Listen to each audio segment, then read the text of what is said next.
आज मी तुम्हाला live website hosting दाखवणार आहे. त्यासाठी मी इथे 7 स्टेप्स मांडलेले आहेत. होस्टिंग राजा या होस्टिंग प्रोव्हायडरकडून मी 2 डोमेन विकत घेतले होते आणि होस्टिंग स्पेस विकत घेतली होती. त्यावरती कसं होस्टिंग करायचं हे मी तुम्हाला दाखवणार आहे. मग त्यातली पहिली स्टेप आहे ती म्हणजे प्रोजेक्ट कन्फिगरेशन.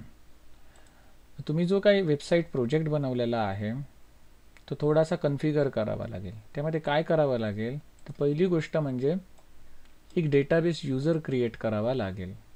का? कारण जेव्हा आपण MySQL इन्स्टॉल करतो तेव्हा बाय डिफॉल्ट जो त्याचा यूजर असतो त्याचं नेम रूट असतं आणि आपण काहीतरी पासवर्ड स्पेसिफाय केलेला असतो. परंतु जेव्हा आपण सर्व्हरवरती डेटाबेस क्रिएट करतो त्यावेळेला तिथे जो आपण पासवर्ड देतो त्या ठिकाणी काही नियम आहेत की त्यामध्ये काही स्मॉल लेटर्स असली पाहिजेत, काही कॅपिटल लेटर्स असली पाहिजेत, स्पेशल सिम्बॉल एखादा तरी असला पाहिजे त्यामध्ये. फॉर एक्झाम्पल धिस अशा टाईपचा काहीतरी ते पासवर्ड एक्सपेक्ट करतात.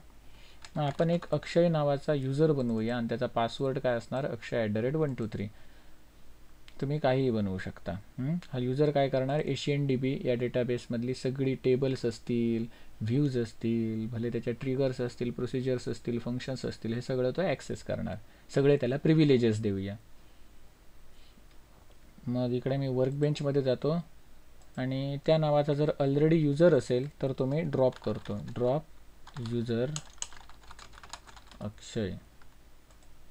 बघा होता त्या नावाचा ऑलरेडी यूजर म्हणून ड्रॉप झाला. त्यानंतर आता यूजर मी क्रिएट करतो. क्रिएट.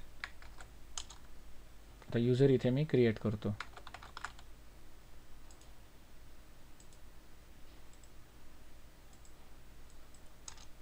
आता मी इथे यूजर क्रिएट करतो. Create user. User name Akshay. Identified by password. हा त्याचा पासवर्ड झाला आणि इथे क्वेरी रन करतो. रन व्यवस्थित झाली क्वेरी. आता याला परमिशन ग्रँट करतो. ग्रँट ऑल प्रिव्हिलेजेस टू अक्षय. या अक्षय नावाच्या यूजरला मी सगळे परमिशन्स ग्रँट करतो. कोणत्या डेटाबेसवरती, तर AncientDB या डेटाबेसमधल्या कुठल्या टेबलवरती, तर इथे मी टेबलचं नाव देऊ शकतो किंवा इथे स्टार देऊ शकतो. स्टार म्हणजे काय, AncientDB या डेटाबेसमधली सगळी टेबल्स. आणि सगळ्या डेटाबेसमधल्या सगळ्या टेबल्ससाठी जर मला प्रिव्हिलेजेस द्यायचे असतील तर इथे star. This first star indicates all databases, second star indicates all objects within that databases. ती ऑब्जेक्ट्स म्हणजे काय असू शकतात, टेबल असू शकतात, व्ह्यूज असू शकतात, कर्सर असू शकतात, ट्रिगर्स असू शकतात, फंक्शन्स असू शकतात, प्रोसिजर्स असू शकतात. मी हे आता क्वेरी रन करतो. म्हणजे हा यूजर आहे तो कुठल्याही डेटाबेसवरती कुठलंही ऑपरेशन परफॉर्म करू शकतो. त्या डेटाबेसच्या आतमध्ये जेवढी ऑब्जेक्ट्स आहेत त्यांच्यावरती कुठलाही ऑप्शन करू शकतो. मग ही ते जे आपण क्वेरी मारून केलेलं आहे सेम याच नावाचा यूजर नेम, हाच पासवर्ड असणारा यूजर नेम आपल्याला सर्व्हरला सुद्धा बनवावा लागेल. पण तिकडे आपण कमांड मारून बनवायचं नाही, तर तिथे GUI वापरून बनवायचं. त्याने तिथे GUI दिलेला आहे नवीन यूजर क्रिएट करायला, त्याला हे प्रिव्हिलेजेस द्यायला. तिथे कमांड मारायची गरज नाही. तर इथे आपण डेटाबेस यूजर क्रिएट केला. आता आपल्याला वार फाईल क्रिएट करावी लागेल. त्यासाठी pom.xml ही फाईल ओपन करतो.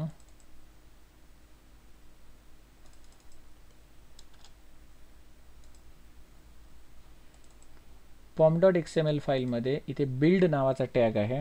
या बिल्ड नावाच्या टॅगमध्ये इथे फायनल नेम नावाचा टॅग घेतो आणि ज्या नावाने मला वार फाईल सेव्ह करायची आहे ते नाव इथे स्पेसिफाय करतो. एशियन जर इथे नाव दिलं तर asian.war नावाची फाईल क्रिएट होणार. कुठे, या टार्गेट फोल्डरमध्ये. ओके. आणि महत्त्वाची एक गोष्ट आहे ती म्हणजे मी हे जे काय होस्टिंग घेतलेलं आहे ते त्यांनी मला बाय डिफॉल्ट JDK 17 इन्स्टॉल करून दिलं होतं त्या ठिकाणी.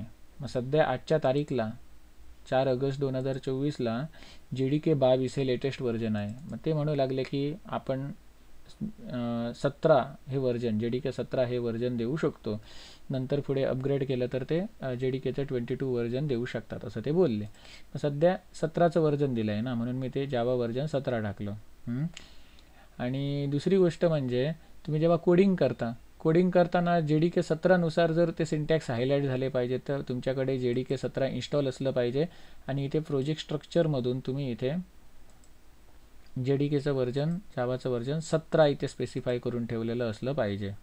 ओके, इथे SDK आहे ते अप्लाय ओके करायचं नसेल तर ठीक आहे. तर महत्त्वाची स्टेप काय होती इथे ही होती, फायनल नेम इथे द्यावं जे काही पाहिजे ते. आणि आता इथे मॅवन बटनला मी क्लिक करतो तर इथे 2 फोल्डर दिसतात, प्रोफाईल आणि एशियन इन्फोटेक. मग या एशियन इन्फोटेक म्हणजे तुमच्या प्रोजेक्टचं नाव या फोल्डरमध्ये जातो, लाईफ सायकलमध्ये जातो आणि पॅकेज नावाचा ऑप्शन आहे त्याच्यावरती डबल क्लिक करतो. मग त्याने वार फाईल बनवायला सुरुवात केलेली आहे. जोपर्यंत ग्रीन कलरमध्ये बिल्ड सक्सेस हा मेसेज दिसत नाही तोपर्यंत वेट करायचं.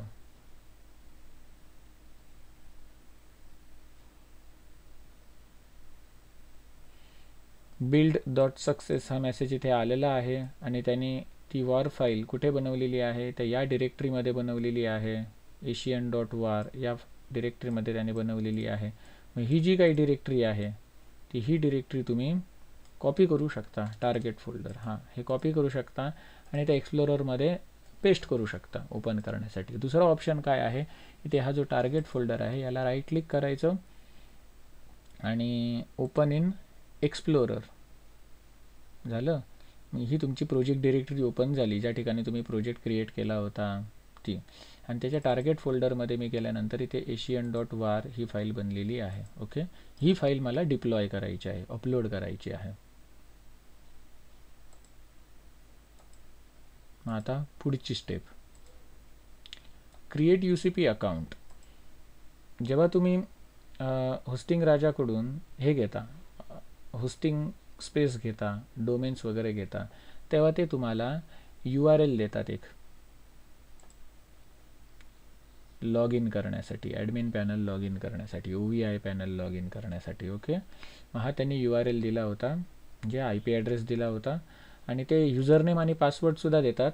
तो पासवर्ड तुम्ही नंतर चेंज करू शकता लॉग इन केल्यानंतर. तर हे मी इथे लॉग इन करतो, त्यांनी दिलेलं युजरनेम टाकलं, त्यानंतर इथे कॅप्चा टाकतो.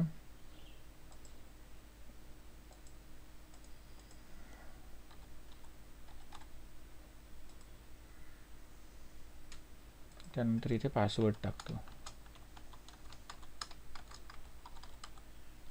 हे लॉग इन करतो. झालं.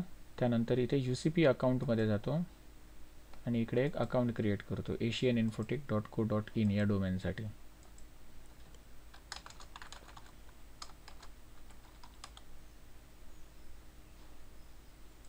युजरनेम पासवर्ड स्पेसिफाय केला, त्यानंतर इथे ॲडमिनिस्ट्रेशन ऑप्शन सिलेक्ट करतो. प्लॅनमध्ये एकच दिसतोय मग तो एक सिलेक्ट करतो.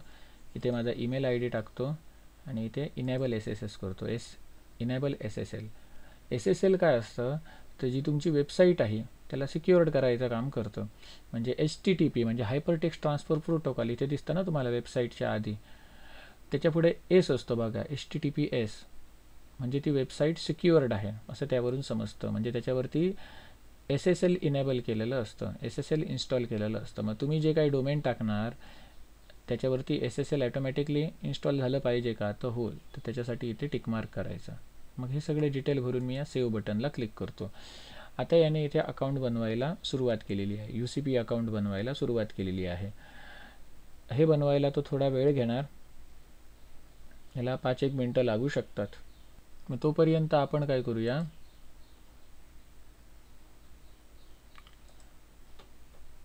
आपले जे डेटाबेसेस आहेत याच्यासाठी लागणाऱ्या एशियन इन्फोटेक ही जी वेबसाईट आहे ह्याच्यासाठी मी कुठला डेटाबेस वापरतो आहे, AsianDB नावाचा डेटाबेस वापरतो आहे. हा डेटाबेस मला होस्ट करावा लागणार ना, हा डेटाबेस वेबसाईटसोबत होस्ट करावा लागणार. त्याच्यासाठी या डेटाबेसची मला माहिती घेतली पाहिजे, याच्यामधला सगळा डेटा घेतला पाहिजे, म्हणजे याचा बॅकअप घेतला पाहिजे, म्हणजे हा डेटाबेस मला एक्सपोर्ट केला पाहिजे. मग हा एक्सपोर्ट कसा करू शकतो ते तुम्हाला दाखवतो. इथे वर्कबेंचमध्ये जायचं आणि इथे ॲडमिनिस्ट्रेशन ऑप्शन आहे, याच्यामध्ये जायचं आणि इथे डेटा एक्सपोर्ट ऑप्शन आहे. कुठला डेटाबेस मला एक्सपोर्ट करायचा आहे तर AsianDB, त्याला मी सिलेक्ट केलं. त्याच्यानंतर ही जी टेबल्स आहेत कुठली कुठली एक्सपोर्ट झाली पाहिजेत ते सगळे आहे तसं राहू द्या, सगळ्यांना चेक असू द्या. इथे डम स्ट्रक्चर अँड डेटा हा सुद्धा ऑप्शन आहे तसा राहू द्या. फक्त चेंज काय करणार ते हे रेडिओ बटन चेक करा. Export to self content file. Okay, आणि इथे मी पाथ निवडणार. कुठे या डेटाबेसचा बॅकअप बनला पाहिजे किंवा कुठे हा डेटाबेसचा डेटा एक्सपोर्ट झाला पाहिजे. ACNDB नाव देतो आणि आजची तारीख देतो 4 ऑगस्ट 2024. ओके, आणि सेव्ह करतो आणि इथे स्टार्ट एक्सपोर्ट बटनला क्लिक करतो. जर कोणाला हे स्टार्ट एक्सपोर्ट बटन दिसत नसेल तर समजा की ही जी खालचं हे पॅनल आहे याच्यामुळे ते झाकलं गेलेलं आहे. हे पॅनल गायब करण्यासाठी इथे वरती ऑप्शन आहे. बॉटम पॅनलसाठी हा, लेफ्ट पॅनलसाठी हा, राईट पॅनलसाठी. राईट, बॉटम, लेफ्ट ही पॅनल गायब करण्यासाठी हे टॉगल बटन आहेत. कळलं? आणि इथे मी स्टार्ट एक्सपोर्ट या बटनला क्लिक करतो. कंटिन्यू एनिवेला क्लिक करतो. ते इथे एक्सपोर्ट झालेला आहे. असंच तुम्हाला आणखी एखादा डेटाबेस समजा एक्सपोर्ट करायचा असेल तर इथे ऑब्जेक्ट सिलेक्शनवरती जायचं. दुसरा कुठला डेटाबेस तुम्हाला एक्सपोर्ट करायचा आहे तर रिसॉर्टचा. मग ACNDB आहे तो अनचेक करतो आणि याच्यामध्ये रिसॉर्ट DB बघतो कुठे आहे, इथे आहे. याला चेक करतो. त्याची सगळी जी टेबल्स आहेत ती चेक केलेली आहेत. डम स्ट्रक्चर अँड डेटा आहे तसं राहू द्या. आणि इथे export to self content file इथे पाथ निवडतो आणि या फाईलला नाव देतो रिसॉर्ट DB 4 ऑगस्ट 2024. ओके, आणि इथे स्टार्ट एक्सपोर्ट करतो. Continue anyway. ओके, हा सुद्धा एक्सपोर्ट झाला. मग आता हे एक्सपोर्ट झालेले डेटाबेसेस मी कुठे ठेवले आहेत, या फोल्डरमध्ये मी ठेवलेले आहेत. ओके, इकडे UCP अकाउंट बनलं की नाही ते बघूया. तर इथे UCP अकाउंट बनलेलं आहे. मग हे जे प्लस बटन आहे याच्यावरती क्लिक केल्यानंतर हे एक्सपांड होणार.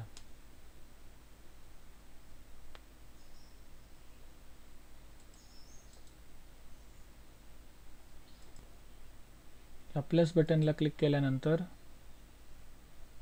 इथे एक्सपांड झालं. एक्सपांड झाल्यानंतर मी इथे लॉग इन बटनला क्लिक करतो. लॉग इन बटनला क्लिक केल्यानंतर तुम्हाला एका डॅशबोर्डवरती घेऊन गेला. ठीक आहे, म्हणजे आपण UCP अकाउंट बनवलं. त्याच्यानंतर मला डोमेन बनवावे लागतील आणि ते टॉमकॅट सर्व्हरला असाइन करावे लागतील. मग इथून तुम्ही डोमेन म्हणून सर्च करू शकता किंवा याच्यामध्ये सुद्धा शोधू शकता. इथे डोमेनमध्ये बघा ॲड ऑन डोमेन्स म्हणून आहे. मग इथे मी डोमेन क्रिएट करतो. तर asianinfotech.co.in हे मी ऑलरेडी इथे टाकलेलं आहे UCP अकाउंट बनवताना. त्याच्यामुळे ते इथे पुन्हा स्पेसिफाय करायची गरज नाही. याने काय होणार तर जी काय आपण वॉर फाईल डिप्लॉय करणार, मग ज्या ठिकाणी वॉर फाईल डिप्लॉय करणार तो काहीतरी एक फोल्डर असणार ना, डिरेक्टरी असणार. ती या फाईल मॅनेजरमध्ये आपल्याला मिळते. मग ही public_html हा जो फोल्डर आहे या फोल्डरमध्ये मी ही वार फाईल अपलोड करणार. ही asian.war फाईल ही मी अपलोड करणार याच्यामध्ये. ओके, आणि जर दुसरी एखादी जर मला वेबसाईट अपलोड करायची झाली तर काय करणार तर त्याच्यासाठी मी इथून आधी डोमेन ॲड करणार. फॉर एक्झाम्पल 3idiotsbeachresort.in हा डोमेन ऑलरेडी मी विकत घेतलेला आहे. आणि यूज एक्झिस्टिंग होम डिरेक्टरी म्हणजे काय, ही पब्लिक HTML. आता ही पब्लिक HTML मी एशियन इन्फोटेकच्या वेबसाईटसाठी देणार. मग मला रिसॉर्टच्या वेबसाईटसाठी नवीन डिरेक्टरी पाहिजे म्हणून मी इथे काय करतो, create a new home directory असं करतो आणि क्रिएट बटनला क्लिक करतो.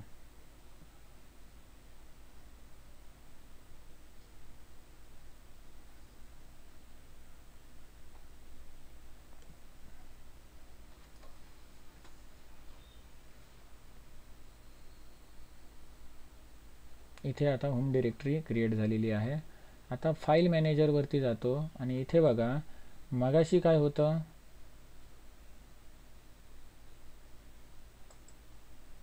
इथे फक्त public_html आणि बॅकअप हे दोनच फोल्डर होते. आता एक फोल्डर वाढलेला आहे 3idiotsbeachresort.in साठी.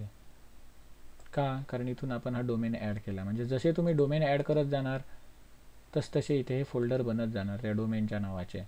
मग मला त्या बीच रिसॉर्टची वेबसाईट आहे ती होस्ट करायची असेल तर त्याची जी वर फाईल असणार, बीच रिसॉर्ट वेबसाईटची जी वर फाईल, ती मी या फोल्डरमध्ये टाकणार, या फोल्डरच्या आतमध्ये जाऊन टाकणार. आणि एशियन इन्फोटेकची जर मला होस्ट करायची असेल तर या फोल्डरच्या आतमध्ये जाऊन टाकणार. पब्लिक HTMLमध्ये का, कारण इथे आपण हे जे UCP अकाउंट बनवताना एशियन इन्फोटेकचा जो डोमेन दिला होता ना इथे, asianinfotech.co.in, मग हा त्याचा काय झाला, प्रायमरी डोमेन झाला. मग प्रायमरी डोमेनवरती जी तुम्हाला वेबसाईट होस्ट करायची आहे ती पब्लिक HTMLमध्ये टाकायची. ओके. आणि बाकीचे जे आहेत त्यांच्यासाठी असे त्या त्या डोमेनच्या नावाचे फोल्डर बनणार, त्याच्यामध्ये त्या संबंधित वर फाईल्स टाकायच्या. मी तुम्हाला दोन्ही होस्ट करून दाखवणार, डोंट वरी. तर आपली आताची स्टेप काय होती की क्रिएट डोमेन. मग आपण 2 डोमेन बनवले. आता हे डोमेन असाइन करायचे आहेत आपल्याला टॉमकॅटला, टॉमकॅट सर्व्हरला. मग इथे होममध्ये जातो. मग इथून मी डोमेन ॲड केले. आता मला ते असाइन करायचे आहे टॉमकॅटला. मग अपाचे टू टॉमकॅट म्हणून ऑप्शन आहे, हे सिलेक्ट केलं तरी चालतं, हे सिलेक्ट केले तरी चालतं. ते अपाचे टू टॉमकॅटमध्ये जातो आणि हे दोन्हीही डोमेन्स आहेत ते ॲड करतो इथे.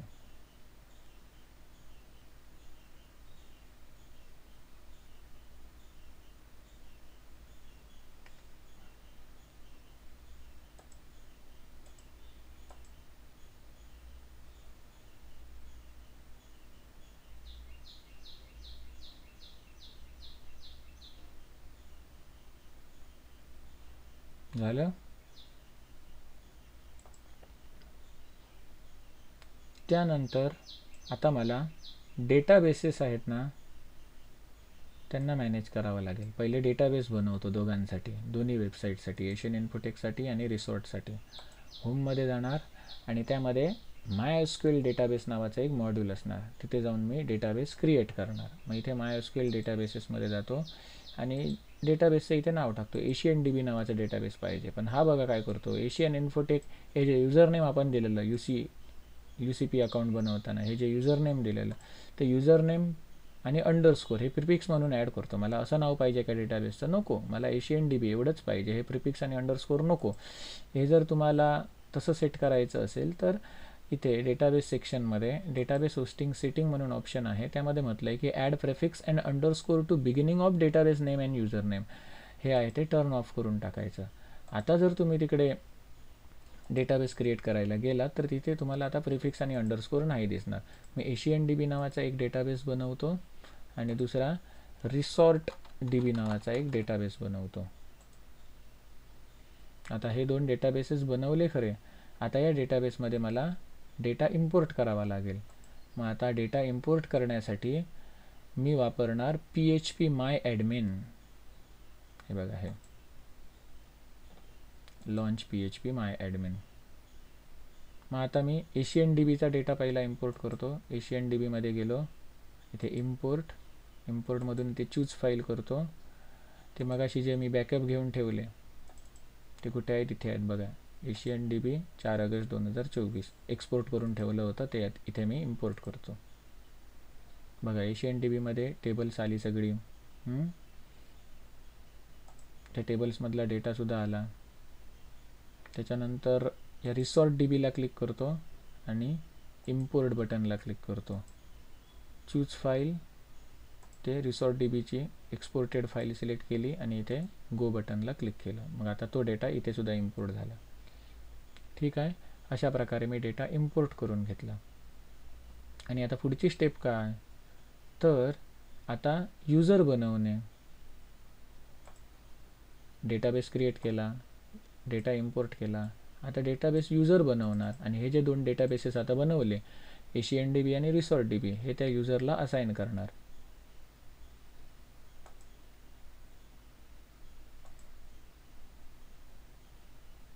मग इकडे होमवरती जातो आणि त्या डेटाबेसच्या सेक्शनमध्ये MySQL युजर्स म्हणून ऑप्शन आहे, त्याला क्लिक केलं. इथे युजर नेम मी देतो अक्षय आणि पासवर्ड देतो अक्षय@123. हाच पासवर्ड का दिला, कारण इथे जो पासवर्ड आहे कोडिंगमध्ये दिलेला याच्याशी तो मॅच झाला पाहिजे. ठीक आहे. आता पासवर्ड दिल्यानंतर कुठल्या डेटाबेससाठी आपण हा यूजर बनवतो आहे, तर दोघांसाठी बनवतो आहे, पण इथे मी एकच सिलेक्ट करू शकतो. मल्टिपल पण करू शकतो, पण ते कसं करायचं ते नंतर दाखवतो. आधी हे बघा, ह्याच्यामध्ये मी ACNDB हा एक डेटाबेस सिलेक्ट केला आणि खाली या ACNDB डेटाबेसमध्ये जेवढी काही ऑब्जेक्ट्स आहेत, टेबल, कर्सर, ट्रिगर्स, व्ह्यूज, जे काही असेल त्यांच्यावरती अल्टर, क्रिएट, डिलीट, अपडेट हे सगळी ऑपरेशन त्याला परफॉर्म करता आली पाहिजेत. म्हणजे सगळे प्रिव्हिलेजेस त्याला देऊन टाकतो आणि क्रिएट करतो.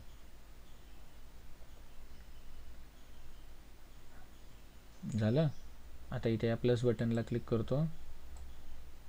इथे बघा एकाच डेटाबेसचं नाव दिसतंय. आता मला आणखी एक डेटाबेस ॲड करायचा आहे, तर त्या डेटाबेसचं नाव इथून सिलेक्ट करतो, ResortDB, आणि तो डेटाबेस मी इथून ॲड करतो आहे. आता जर इथे प्लस बटनला क्लिक करून बघितला तर इथे ResortDB आणि ACNDB हे दोन्ही डेटाबेसेस आलेले आहेत. इथून तुम्ही त्यांचे प्रिव्हिलेजेस मॅनेज करू शकता किंवा इथून तुम्ही रिमूव्ह करू शकता, इथून डिलीट यूजर करू शकता. तर मॅनेज डेटाबेसमधले आपल्या 3 स्टेप झाल्या. डेटाबेस क्रिएट केले, त्यांच्यामध्ये डेटा इम्पोर्ट केल्या आणि यूजर क्रिएट केला. MySQL यूजर क्रिएट करून आपण हे 2 डेटाबेसेस त्याला असाइन केले. आता राहिल्या शेवटच्या स्टेप. टॉमकॅट सर्व्हर शटडाऊन करायचा, वार फाईल आपली अपलोड करायची आणि त्यानंतर टॉमकॅट सर्व्हर पुन्हा स्टार्ट करायचा. एवढंच राहिलं. मग टॉमकॅट सर्व्हर शटडाऊन करण्यासाठी, स्टार्ट करण्यासाठी, रिस्टार्ट करण्यासाठी इथे अपाचे टॉमकॅट हे मॉड्यूल आहे. त्यामध्ये 3ही बटन आहे, स्टार्ट, टॉप आणि रिस्टार्ट. पण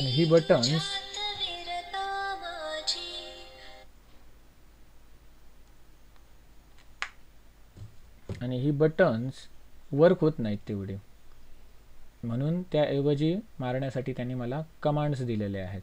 त्या कमांड्स म्हणजे ह्या कमांड्स कुठे फायर करायच्या, तर OV पॅनल आपल्याला एक टर्मिनल देतं. इकडे इथे टर्मिनल म्हणून सर्च करतो.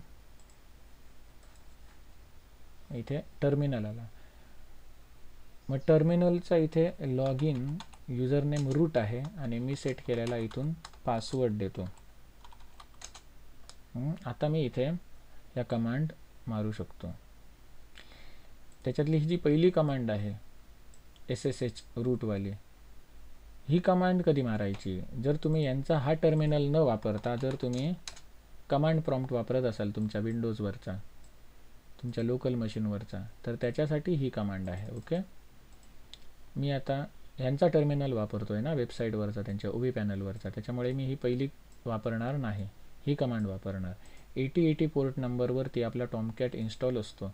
मग त्याच्यावरच्या ज्या सर्व्हिसेस आहेत त्या आधी मी किल करून टाकणार. कळलं? कारण जर मी इथे हे टाकायला गेलो asianinfotech.co.in तर सर्व्हिस अनअवेलेबल आहे बघा.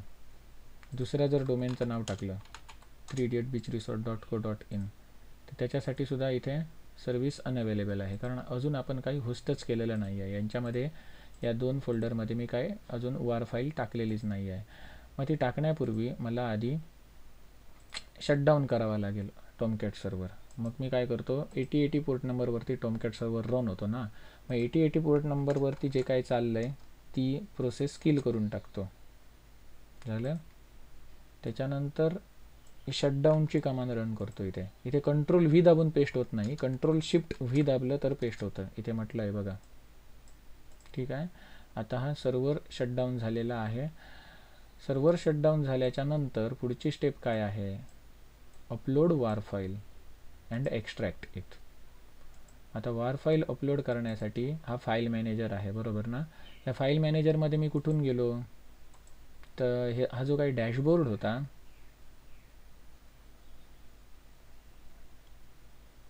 त्याच्यामध्ये इथे हा फाईल मॅनेजर होता आणि फाईल मॅनेजरला इथे लॉन्च फाईल मॅनेजर क्लिक केल्यानंतर हा व्ह्यू ओपन झाला होता. मग आता मला asianinfotech.co.in याच्यामध्ये मला वार फाईल डिप्लॉय करायची आहे, म्हणून मी इथे पब्लिक HTML मध्ये जातो. जर 3idiotbeachresort.in मध्ये मला जर वार फाईल डिप्लॉय करायची असती तर मी या डिरेक्टरीमध्ये गेलो असतो. कळलं ना. मग मी आता काय करतो, या पब्लिक HTML डिरेक्टरीमध्ये जातो आणि इथे ज्या काही फाईल्स आहेत त्या आधी डिलीट करून टाकतो.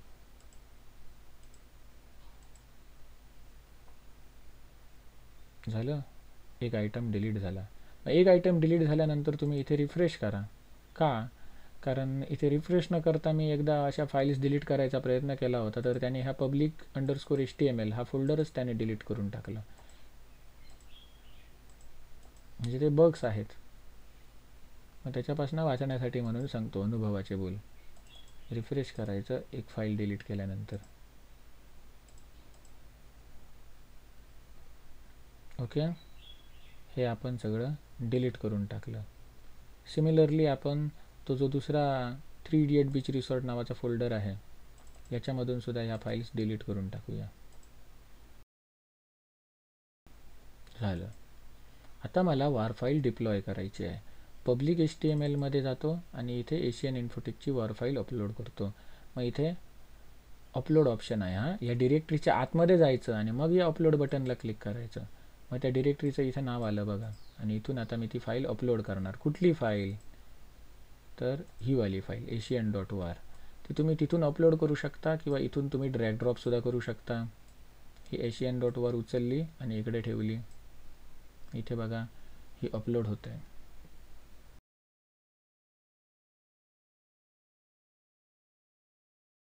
asian.war updated successfully. झालं. आता हा टॅब मी क्लोज करतो, लिव्ह. ओके, आता इथे पब्लिक HTML मध्ये तुम्हाला इथे काही दिसत नाही, पण जर तुम्ही हे पेज रिफ्रेश केलात, रिलोड केलात किंवा रिफ्रेश केलात, तर इथे ती वार फाईल तुम्हाला आलेली दिसेल. हे बघा. मग ही आता मी एक्स्ट्रॅक्ट करतो. इथे बघा, एक्स्ट्रॅक्ट झाली. आता एक्स्ट्रॅक्ट झाल्यानंतर नेक्स्ट स्टेप काय आहे? Start Tomcat server. मग हे स्टार्ट करण्यापूर्वी आपण काय करूया, दुसरी वार फाईल सुद्धा अपलोड करूया 3idiotbeachresort.in या डोमेनवरती. ठीक आहे. मग मी इकडे जातो, तो रिसॉर्टचा प्रोजेक्ट ओपन करतो आणि त्यामध्ये ॲप्लिकेशन.प्रॉपर्टीज मध्ये बघतो, यूजर नेम पासवर्ड सही है. form.xml मध्ये इथे फायनल नेम त्याला देतो. फायनल नेम काय देतो? रिसॉर्ट, म्हणजे resort.war नावाची फाईल बनणार. आणि कधी कधी तुम्ही हे जेव्हा इथे डबल क्लिक करून पॅकेजला क्लिक करता आणि खाली काय एरर येत असेल, तर तुम्ही हा जो टार्गेट फोल्डर असतो तो डिलीट करू शकता. डिलीट करून तुम्ही या पॅकेजला डबल क्लिक करा, म्हणजे पुन्हा तो इथे टार्गेट फोल्डर बनवणार नवीन, इन केस जर काय एरर येत असेल तर.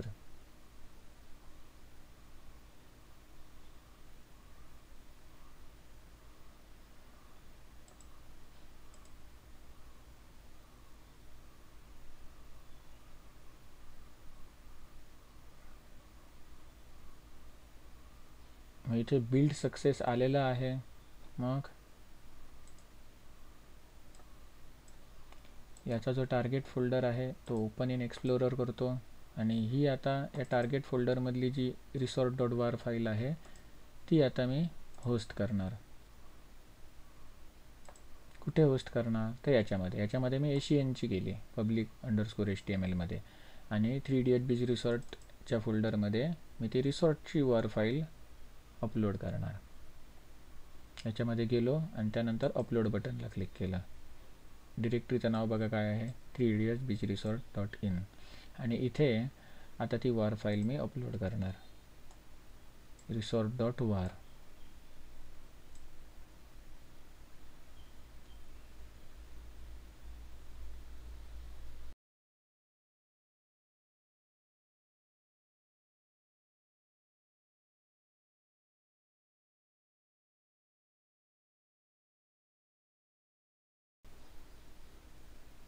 resort.war अपलोडेड सक्सेसफुली आलेला आहे. आता हा टॅब क्लोज करून टाकतो आणि हे पेज रिफ्रेश करतो किंवा रिलोड करतो. इथे resort.war फाईल आलेली आहे, हिला एक्स्ट्रॅक्ट करतो.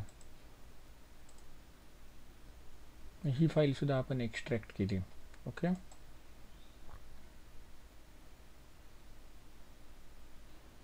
पब्लिक HTML मध्ये आपण एशियनची वार फाईल डिप्लॉय करून एक्स्ट्रॅक्ट केली.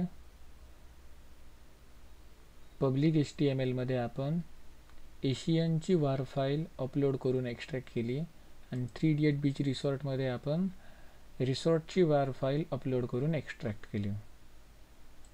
ही स्टेप झाली अपलोड वार फाईल अँड एक्स्ट्रॅक्ट इट. आता शेवटची step start Tomcat server.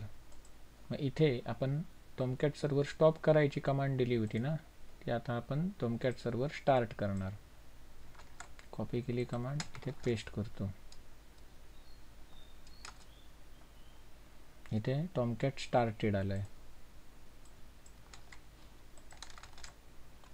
8080 port नंबरवरती इथे प्रोसेस ID, सर्व्हिस चालू झाली की नाही चेक करू शकतो. आणि ही जी शेवटची कमांड आहे, ही कमांड तुम्हाला काय देणार, इंटेलिजेमध्ये तुम्ही एखादा प्रोजेक्ट रन करता तेव्हा खाली एक हे येतो बघा, खाली कंटेंट येतो, त्यामध्ये आपण एरर्स वगैरे बघतो. तो कंटेंट तुम्ही या कमांडने बघू शकता. इथे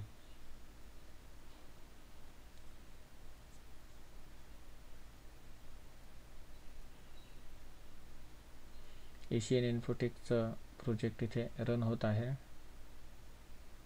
मग इथे आता काही एरर आलेला नाही. मग मी इथून तो डोमेन टाकतो, एंटर मारतो, तर इथे आपली वेबसाईट होस्ट झालेली आहे. ओके. तर इथे गॅलरीमध्ये आपल्याला काही दिसत नाही, तर मी काय करतो, ॲडमिन पॅनलला जातो आणि काही गॅलरीमध्ये इमेजेस ॲड करतो.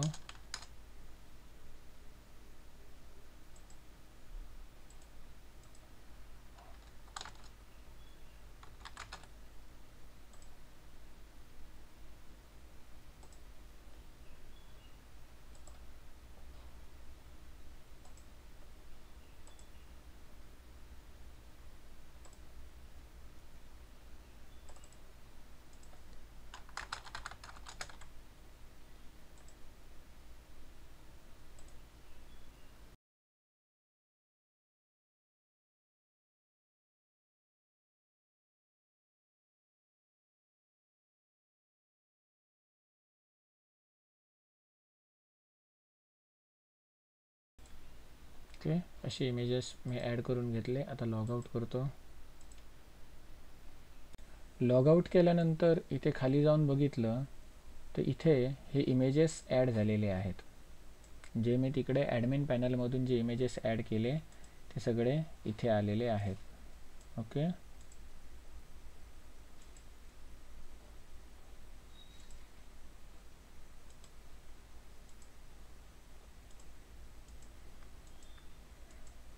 मग आता हे जे काही इमेजेस ॲड झाले ते ॲड करण्यासाठी मी IMG टॅगचा नवीन कोड लिहित बसलो का? नाही. जर कंटेंट चेंज करण्यासाठी डेव्हलपरला कॉल करावा लागला किंवा कोड एडिट करत बसावं लागलं तर त्याला स्टॅटिक वेबसाईट म्हणतात. आणि ॲडमिन पॅनलमधून आपण जर असा काहीतरी फॉर्म भरून GUI फॉर्म भरून कंटेंट चेंज करू शकत असू तर त्याला डायनॅमिक वेबसाईट म्हणतात. इथे सुद्धा हे जे काही कॉन्टॅक्ट डिटेल्स आहेत ते मी काय करू शकतो, ॲडमिन पॅनलमध्ये जाऊन मी हे करू शकतो, चेंज करू शकतो. इकडे मी गेलो, ॲडमिन पॅनलसाठी मी हा एंड पॉईंट ठेवलेला आहे.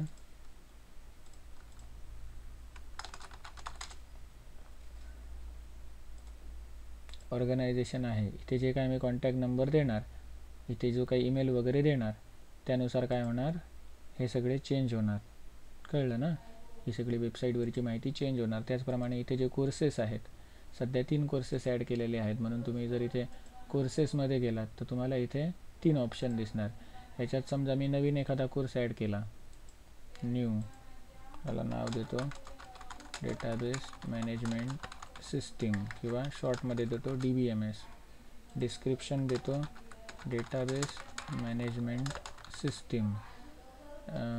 ड्युरेशन इन मंथ 1 मंथचा ठेवतो आणि याची फीज 2500 ठेवतो. इन्स्टॉलमेंट एका इन्स्टॉलमेंटमध्ये दिली पाहिजे आणि सिलेबसची लिंकसुद्धा देऊन टाकतो इथे.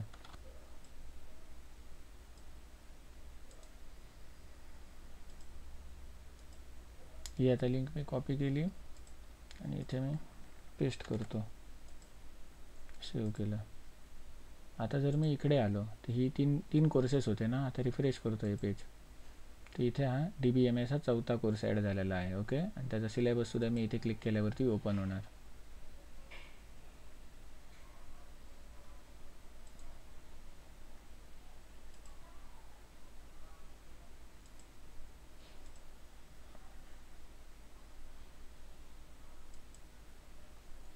ठीक आहे, अशा प्रकारे मी ही वेबसाईट होस्ट करून दाखवलेली आहे. स्टॅटिक आणि डायनॅमिक वेबसाईटचा फरक समजला ना. मी ॲडमिन पॅनलमधून इथे काहीतरी एखादं नवीन रेकॉर्ड ॲड केलं की त्यानुसार ॲटोमॅटिक जर तुमच्या GUI चेंज होत असेल, नवीन आयटम्स ॲड होत असतील, अपडेट होत असतील, डिलीट होत असतील, तर ती डायनॅमिक वेबसाईट झाली. पण हेच जर करण्यासाठी मला आणखी इथे जर कोडिंगमध्ये जाऊन जर चेंज करावं लागत असेल, असं GUI मी करू शकत नसेल, कोडिंगमधून मला एखादा कोर्स वगैरे ॲड करावा लागत असेल, तर त्याला स्टॅटिक वेबसाईट म्हणतात. ओके, मग ॲडमिन पॅनलमधून एखाद्या ज्याला काही कोडिंग येत नाही तो सुद्धा इथून काय करू शकतो, फॉर्म भरून एखादा कोर्स ॲड करू शकतो, इथून अपडेट करू शकतो किंवा डिलीट करू शकतो. समजा DBMS याच्यातला समजा MSCIT आहे, 5000 प्राईज आहे, ही किती केली मी, 4500 केली आणि इथे सेव्ह केलं आणि इथे पेज मी रिफ्रेश केलं तर काय येणार, इथे 4500 झाले. मग ही झाली डायनॅमिक वेबसाईट. ओके, कोडिंगमध्ये जाऊन मी काही चेंज केलं का, value is equal to something, नाही, ही डायनॅमिक वेबसाईट. आय होप तुम्हाला समजलं असेल स्टॅटिक आणि डायनॅमिक वेबसाईटमधला फरक. आता मी जी वेबसाईट होस्ट केली ती पब्लिक HTML केली, बरोबर, एशियन इन्फोटेकची. आणि आता रिसॉर्टची वेबसाईट मी याच्यामध्ये होस्ट केली होती. मग जेव्हा मी याच्यामध्ये एशियनची वेबसाईट होस्ट केली तेव्हा मी ती एक्स्ट्रॅक्ट केला, ती asian.var फाईल एक्स्ट्रॅक्ट केली, तेव्हा ORG, वेब INF आणि मेटा INF एवढेच फोल्डर होते. आणि जेव्हा मी तो तिकडून टर्मिनलमधून हा सर्व्हर स्टार्ट केला, टॉमकॅट सर्व्हर स्टार्ट केला, तेव्हा ॲटोमॅटिक हा फोल्डर बनला एशियन नावाचा. सिमिलरली 3 Idiot Beach रिसॉर्टमध्ये ही resort.var फाईल होती, ती जेव्हा मी एक्स्ट्रॅक्ट केली त्यावेळेला ORG, वेब आणि मेटा INF हे फोल्डर होते. रिसॉर्ट हा फोल्डर कधी आला, जेव्हा मी टर्मिनलमधून टॉमकॅट सर्व्हर स्टार्ट करण्याची कमांड मारली तेव्हा हा रिसॉर्ट फोल्डर आला. ओके, आता ही वेबसाईट आली की नाही ते सुद्धा चेक करूया. ही काय झाली, एशियन इन्फोटेकची वेबसाईट. ओके, आता मी इथे काय करतो, 3 Idiot Beach Resort.in हे टाकतो, तर बघा याची सुद्धा वेबसाईट आलेली आहे. ओके,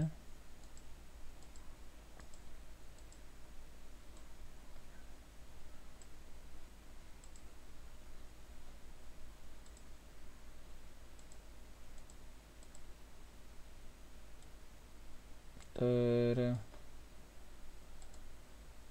ही जी वेबसाईट आहे ही मी 2-3 वर्षापूर्वी बनवली होती, 3 वर्ष झाली असतील कदाचित. तर इथे बघा HTTPS: हे काय दिसतंय, नॉट सिक्युअर्ड दिसतंय. इथे सुद्धा एशियन इन्फोटेकवरती सुद्धा हे नॉट सिक्युअर्ड दिसतंय. का, कारण याच्यामध्ये जर तुम्ही गेलात तर इथे SSL म्हणून ऑप्शन दिसणार. SSL ह्याच्यावरती इन्स्टॉल करायचं आपण म्हटलं पण ते अजून इन्स्टॉल झालेलं नाही, इन प्रोग्रेस आहे, म्हणून ते तुम्हाला तसं दिसतंय. बघा, SSL इन्स्टॉलेशन इन प्रोग्रेस, याला कदाचित 1 दिवस लागतो. त्यानंतर तुम्हाला काय दिसणार, हे HTTPSच्या इथे नॉट सिक्युअर्ड दिसतंय ना, हे नॉट सिक्युअर्ड जाणार आणि सिक्युअर्ड बनणार. ठीक आहे,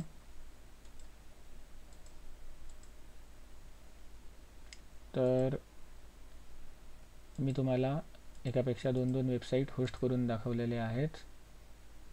तर आजचं हे वेबसाईट होस्टिंगचं जे ट्युटोरियल आहे ते आता आपण इथे थांबवूया.